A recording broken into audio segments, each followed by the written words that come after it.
the final little scrapings of Christmas holidays. It's Sunday, the 7th of January, and we come back to work tomorrow. But the reason that I'm here at work is because I was lucky enough to take the Blissmobile camper on our 2023 5023 demo Unimog to Fraser Island this year for 2 weeks. It was amazing. I did try to take a few little snippets, but being that it was our annual Christmas getaway, I didn't really take that many, so we'll see if that ends up on YouTube or maybe just some quick reels. But the reason that I'm here talking to you guys today is because I am here cleaning the Bliss. Well, actually cleaning the underside of the truck. So we've already gone and detailed all of the internals of the camper, the internals of the cab, the externals of the cab and the camper, and we did I wouldn't say quick, but we did an underbody wash, but just not to the level that we want to. We didn't have all the products here with us, so we gave it a quick once over a few days ago to make sure we got as much salt and sand as what we could at that time. But now I'm here giving it a proper underbody wash because obviously we want to make sure that any salt, sand, whatnot is completely away from the vehicle. And the reason that I wanted to jump on and do a video for you guys is because whenever we're doing a handover, we have lots of questions about how to maintain their vehicles. Obviously, even if you are buying an ex-military Unimog, it is still your pride and joy. So everything from that all the way up to these higher end vehicles, we are going to want to maintain it and keep it nice and special for ourselves.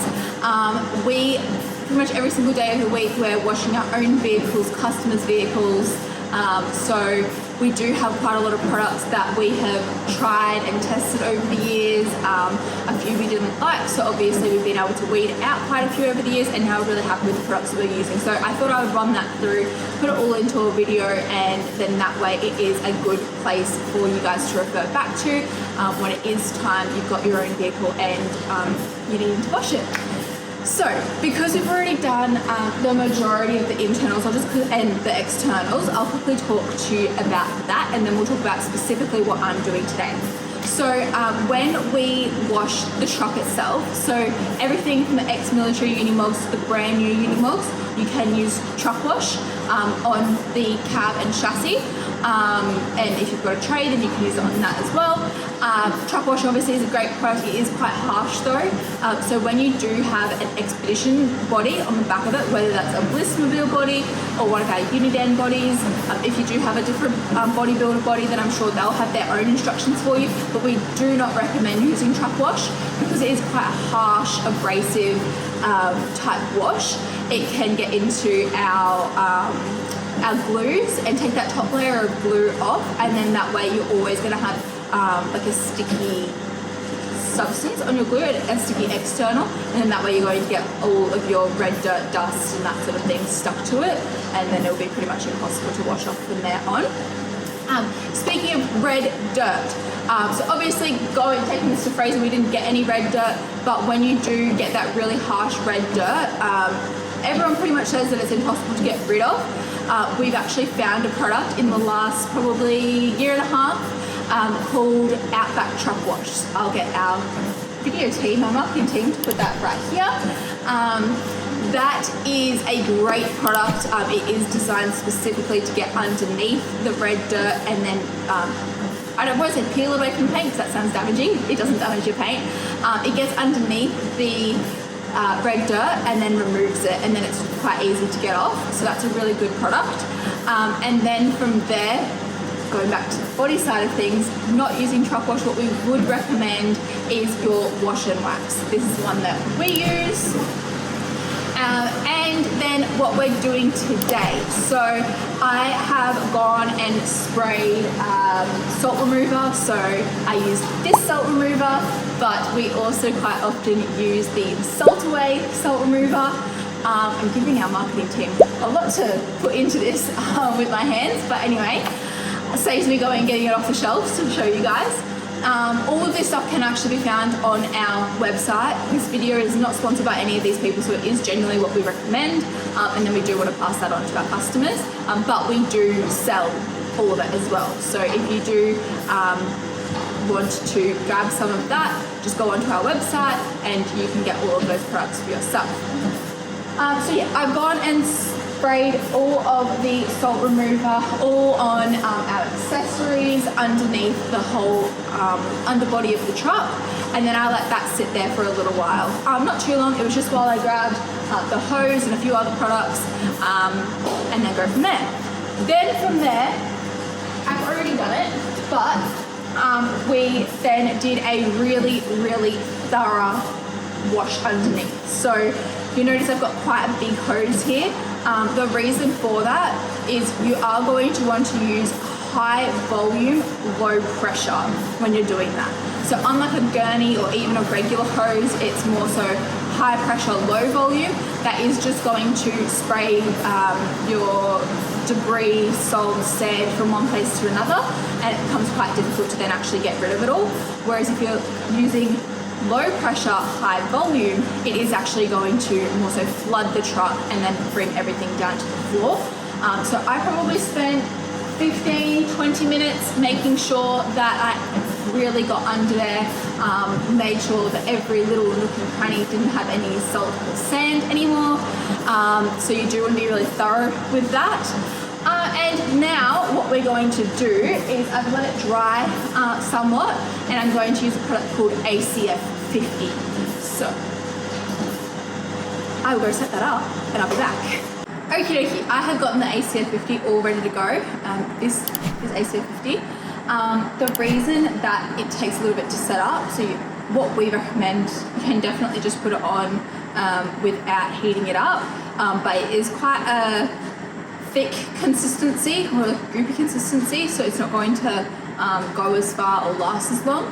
So what we do recommend is, just like what I've done here, getting a bucket of hot water. I've just got boiling hot water in there, and then I have dunked the ACF 50 in the squeezy bottle into there, so then that can all heat up. It will be a runnier consistency, and then it'll be much easier to apply.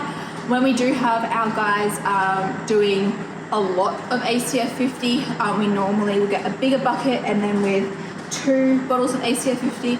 That way when they're using one of them and then that starts to cool down, they can just pop that back into the hot water, get the other one out and keep going.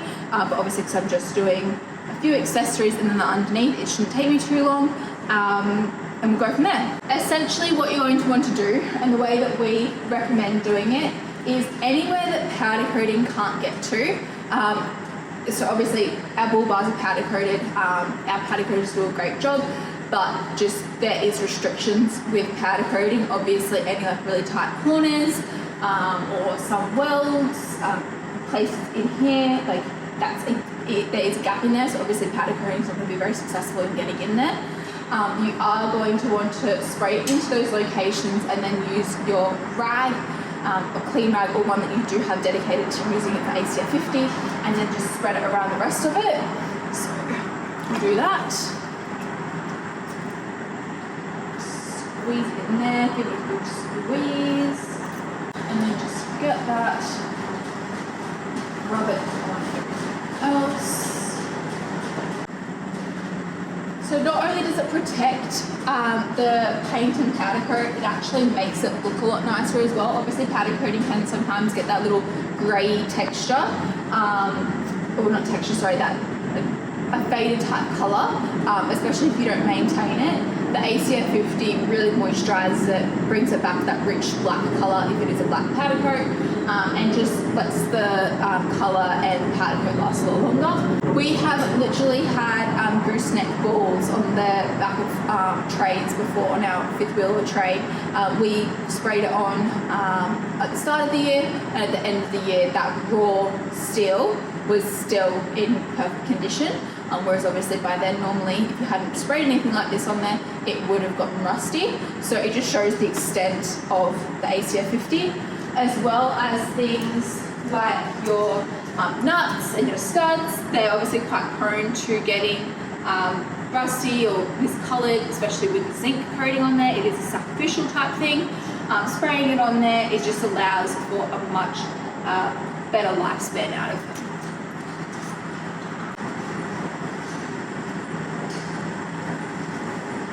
Now I'm going to finish up doing this. that's pretty much all of our recommendations. You can technically put ACF on everything on the truck. So yeah, all the accessories, the truck paintwork itself, all of the underbody. They do say you can also do it internally. It does have quite an oily finish to it, so I wouldn't want to use it internally. A leather or interior cleaner is definitely going to be better for that. Other products we use, leather interior cleaners, show shine, glass cleaner, tire shine, all of those sorts of things to bring it to that show finish. But obviously there's quite a lot of products on the market for all of those things, whereas the items that we've specifically mentioned today are what we recommend for our trucks and bodies specifically, given all of our different experience with them. I hope that was helpful. Not our most exciting video, but I do think quite a helpful one. If you've got any questions, please leave them below. Have a great day.